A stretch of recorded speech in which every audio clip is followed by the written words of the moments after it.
கதறல் சத்தம் எப்படி இருக்கு? ஒவ்வொரு குடும்பமும் நல்லா வாழணும்னு நினைக்கிறது அரசியலா? இல்ல ஒரே ஒரு குடும்பம் மட்டும்?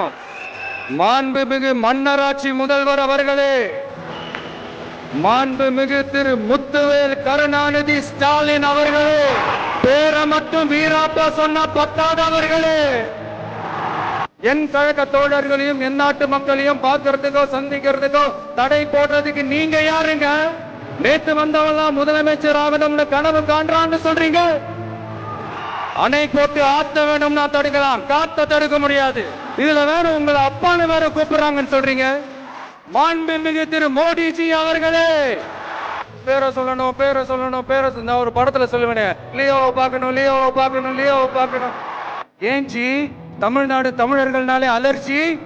தமிழ்நாட்டில இருந்து வர ஜிஎஸ்டியே கரெக்டா வாங்கிக்கிறீங்க, ஆனா தமிழ்நாட்டுக்கு பட்ஜெட்ல நிதி ஒதுக்க மாட்டேங்கிறீங்க. நீங்க படிக்கிற நம்ம பிள்ளைங்களோட படிப்புக்கு நிதி ஒதுக்க மாட்டேங்கிறீங்க, ஆனா மும்மொழி கொள்கையை திணிக்கிறீங்க. டீலிமிட்டேஷன் என்ற பேர்ல தமிழ்நாட்டோட பார்லிமெண்ட் சீட்ல கேட்க பாக்குறீங்க. ஒரே நாடு ஒரே தேர்தல் நீங்க ஸ்டார்ட் பண்ணப்பவே புரிஞ்சிருச்சு பிரதமர் சார், உங்க பிளான் என்னன்னு, எங்கெல்லாம் எப்படியெல்லாம் எந்த திசைகள் எல்லாம் இந்த நாட்டை கொண்டு போலாம்னு. சார் உங்ககிட்ட நாங்க சிகிச்சைலாம்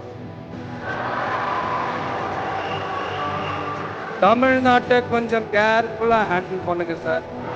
ஏன்னா தமிழ்நாடு பல பேருக்கு தண்ணி காட்டின ஸ்டேட்டு சார், பல பேருக்கு தண்ணி காட்டின ஸ்டேட்டு சார். பார்த்து செய்யுங்க சார், மறந்துடாதீங்க சார். அதை தடுக்கிறதுக்குன்னு சில பேர் பகல் கனவு காண்பார்கள் இல்லையா? அவங்க எல்லாருக்குமே சொல்லிக்கிறது ஒண்ணுதான், காற்று மழை வெயில் இயற்கையை யாரால் கட்டுப்படுத்த முடியும், யாரால் தடுக்க முடியும்? இவையெல்லாம் கடவுளால் உருவாக்கப்பட்டவை. அப்படிதான் எம் மக்களுக்கான அரசியலையும் யாராலும் தடுக்க முடியாது. பார்த்துக்கிட்டே இருங்க, அடுத்த வருஷம் இதுவரைக்கும் தமிழ்நாடு சந்திக்காத ஒரு வித்தியாசமான ஒரு தேர்தலை சந்திக்கும். 2 பேருக்கு நடுவுல தான் போட்டியே.